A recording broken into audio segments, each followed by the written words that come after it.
Rahim yang dipinjam sahabatku. Bab 6. Tuduhan menyakitkan. Kenzo dan Tasya akhirnya kembali pulang ke rumah. Siska menyambut kedatangan mereka dengan pikiran bertanya-tanya.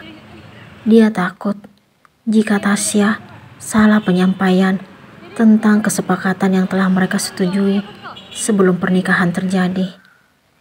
Tasya memilih memasuki kamar karena ingin beristirahat.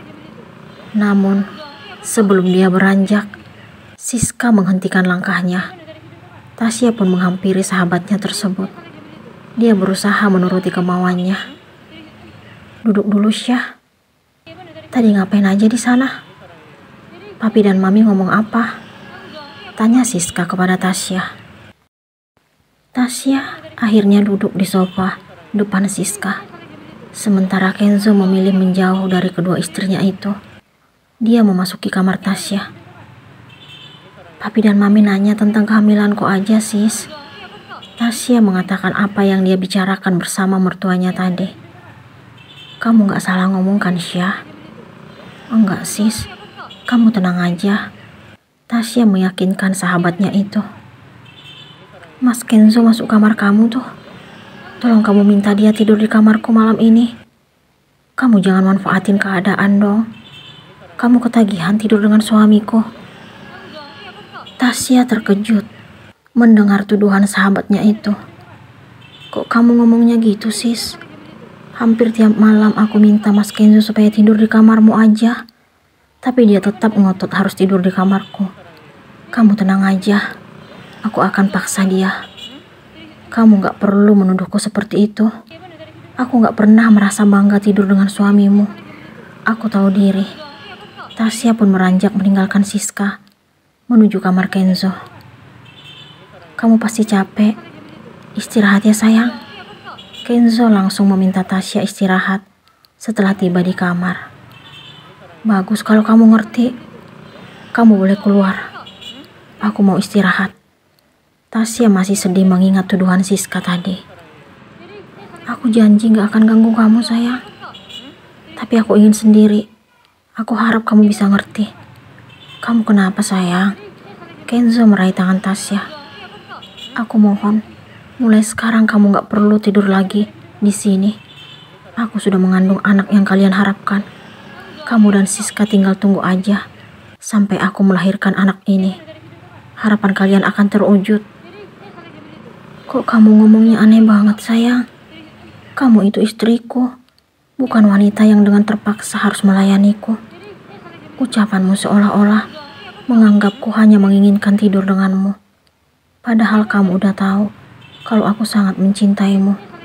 Kenzo mencium jemari Tasya. Akan tetapi, apa yang Tasya lakukan?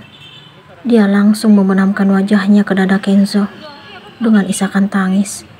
Suaminya itu meraih wajahnya, lalu mengusap kedua pipinya. Tangisan Tasya makin tidak terbendung. Kenzo heran melihat sikap wanita yang dia cintai itu. "Kamu kenapa nangis, sayang?" tanya Kenzo memandang wajah Tasya. "Aku mohon, keluar dari kamar ini, Mas. Kalau kamu memang benar mencintaiku, kamu pasti mengerti dengan perasaanku. Apa aku salah jika ingin tidur di samping istriku? Istrimu bukan hanya aku. Ingat itu, Mas. Siska jauh lebih membutuhkanmu." "Itu gak benar. Kamu lebih membutuhkan aku. Kamu sekarang sedang mengandung anakku. Tapi Siska lebih berhak atas kamu. Aku hanya istri kedua. Kamu jangan pernah lupa itu." "Aku gak peduli. Aku maunya tidur di sini." "Baiklah, jika itu yang kamu inginkan, aku yang akan keluar dari kamar ini." Tasya ingin beranjak, tetapi Kenzo mencegahnya. Wanita itu berusaha melepaskan diri, tetapi tidak berhasil. "Oke, sayang. Aku akan keluar sekarang." Kenzo pun mencium kening Tasya, lalu keluar kamar. Tasya sering merasa bersalah karena hampir setiap hari bersikap tidak lembut terhadap Kenzo. Dia terpaksa melakukan itu agar suaminya tersebut tidak berharap banyak kepadanya. Dia sadar bahwa hubungan yang mereka jalani saat ini hanya sementara. Akhirnya, kamu tidur di sini juga, Mas? Siska langsung memeluk Kenzo setelah laki-laki itu menghempaskan tubuh di sampingnya. Tasya yang memintaku agar tidak tidur dengannya.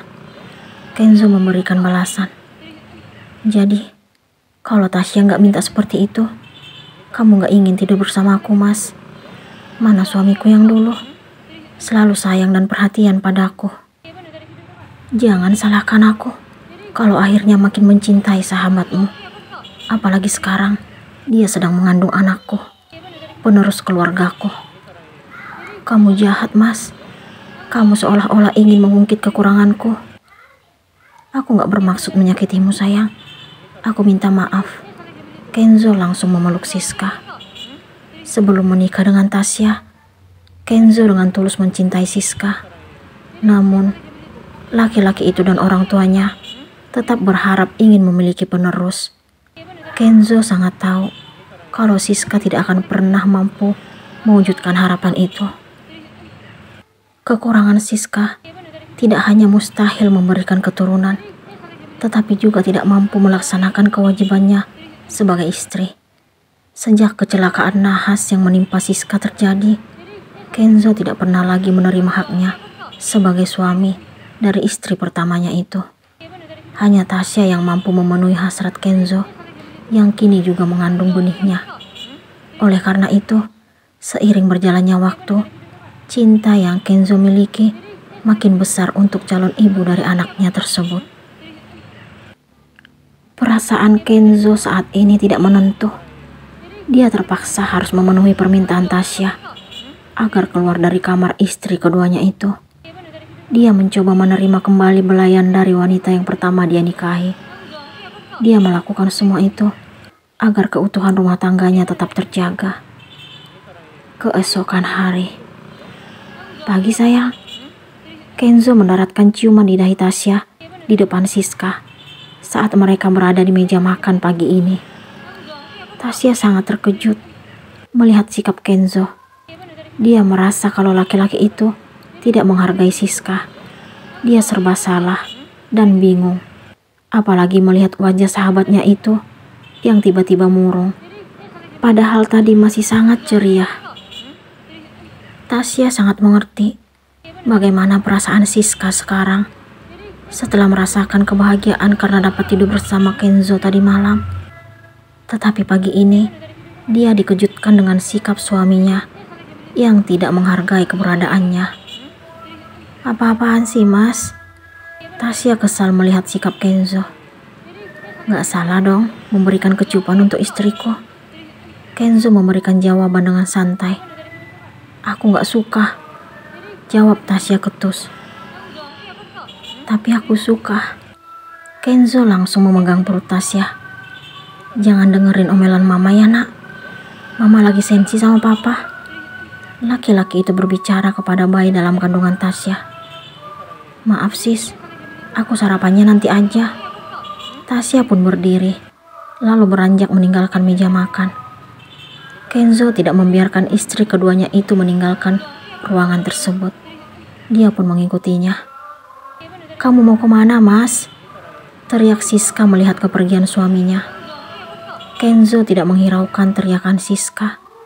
Dia terus berjalan mengikuti Tasya menuju kamar. Sayang, tunggu. Kenzo berhasil meraih tangan Tasya setelah di depan pintu kamar. Lepasin, Mas. Aku membencimu. Tasya berusaha melepaskan genggamannya. Kamu kenapa marah? Kenzo bingung melihat sikap Tasya.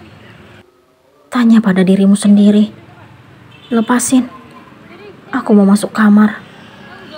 Tanpa meminta izin terlebih dahulu, Kenzo langsung menggendong Tasya lalu memasuki kamar. Dia tidak mengerti sejak wanita itu positif hamil, justru makin sering menunjukkan kemarahan di depannya, padahal dirinya ingin selalu bermesraan. Dia bingung dengan perubahan sikap istrinya itu. Apakah Tasya akan tetap menolak kemesraan Kenzo?